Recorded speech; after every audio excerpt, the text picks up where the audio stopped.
Hello everybody and welcome to SLC's Lockdown Countdown.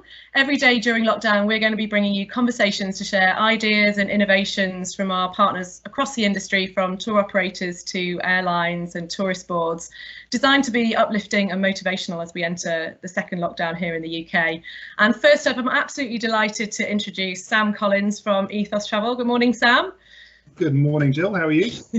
Very well, thank you. Very well. Great to see you. And thank you very much for taking the time to join us this morning. Sum up, if you can, for us a little bit about where you are today in 2020 at Ethos Travel. Well, we're primarily a Southeast Asian specialist tour operator. So the position we're in now is that we are largely waiting and dependent on seeing when borders open. That's one of the biggest frustrations for us. We can give no clear guidance to our clients when we know that they will be able to travel for certainty. We are in a position now where we are looking at 2021. We're trying to create plans and we're still very hopeful that we will be able to get a large number of people away for well-deserved holidays and breaks and even honeymoons. But we're still aware that we have to wait for guidance. People are still wary of travelling and wary of making plans at the moment, especially for long-haul destinations that don't have their borders open currently. Mm-hmm. And in terms of the biggest thing, obviously the borders opening, but we talked a little bit before this recording about the testing and the difference that might make for Southeast Asia. Well, we've seen already within the past month that Heathrow Airport has offered testing for Hong Kong bound passengers. And even 2-3 months ago, Emirates were offering it in Dubai for some of their passengers travelling to Morocco.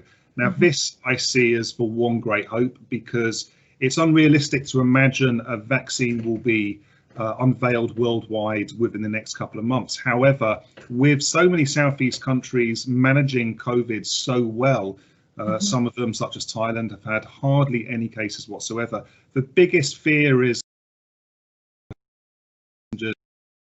in terms of countries wary about British travellers with a huge number of cases we have actually travelling out there and endangering people in those countries. So hopefully, if airport testing can be expanded and there are enough reliable tests that can be done even at check-in, then hopefully travel corridors will start opening. And I think that the technology is there, we've seen it happen, and I believe that over the next couple of months we'll see an expansion across the world of more travel corridors opening with testing done at airports. So when you check in, you check your bags, you take your test, 20 minutes later you get your results. So I'm hopeful that this is a way that we will see long-haul travel start reopening over the coming months. Yeah. And in terms of innovations that you've seen throughout this COVID period, not necessarily in travel, what's caught your eye? Going way back then, I was very impressed to see Ethos Travel. They don't really operate within our sphere as the largest travel agent group in the country, but seeing them utilise a lot of their staff and taking up contracts with Serco for track and trace as a way of keeping as many of their staff on as possible, I thought that was critical, because fundamentally there's been such a people have lost their jobs. So it's great to see so many people looking at ways they can take temporary staff, and I think what Hayes did probably ended up saving several hundred roles.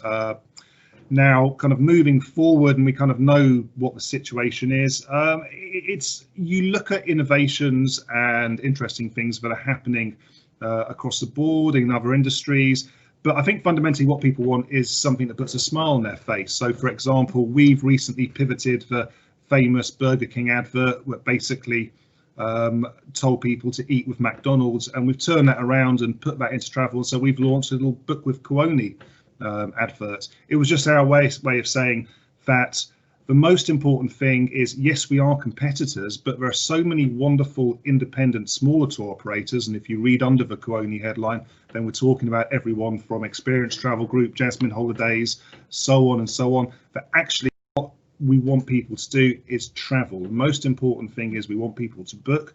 This is an industry that is one built on togetherness, and we all support each other. We're all friends, we're all family, and the most important thing is to support the industry as a whole. And then tour operators will thrive and grow out of that. So that's what I've just really enjoyed doing myself. Even though it's more of a fun 10-minute exercise, it seems to have caught a lot of people's imagination. So seeing that put on a few people. It did that, certainly put a smile on my face, and I think it's been interesting to see how brands communicate.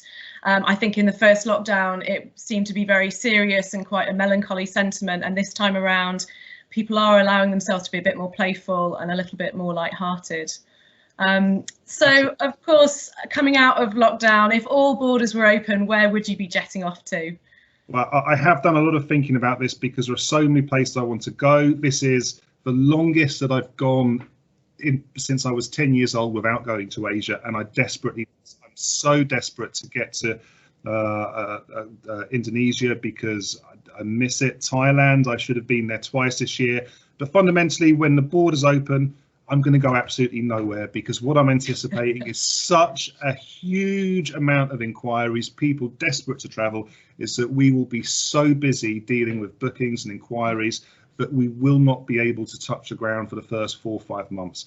After that, well, I think that there'll be a few well-deserved kind of trips that I plan to make. We've been looking, and we've basically got a few new destinations ready to launch, such as Myanmar, Taiwan, even North Korea. We had a program that we'd written that we were ready to launch in 2020. These have all been delayed, but the program that is coming up next will be a Maldives and Sri Lanka program. So even though it's very unlike ourselves, actually what I'm looking forward to is 5 days or so on a beach in the Maldives with my phone off, my emails off, because actually I'm realizing that I probably deserve it, as does everyone out there, that, you know, you deserve some time to yourselves and just a chance to let your brain recover for what's happened in 2020.